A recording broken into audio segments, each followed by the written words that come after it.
Kayo po ba talaga ang totoong mami ko? Camila, siya ang tunay mong mami. At walang katotohanan ang lahat ng sinabi ni Tita Iris mo. Hindi totoo yun. Huwag kang maniwala doon, ha? Dahil mahal na mahal na mahal kita.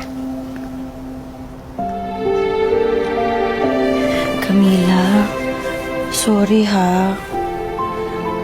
Hindi ko agad sinabi sa'yo yung totoo na hindi kami yung totoong magulang mo.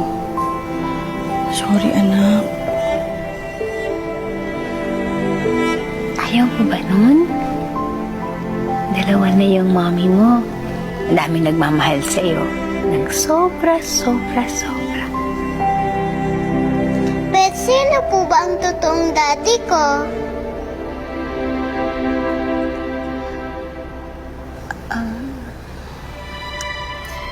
Si...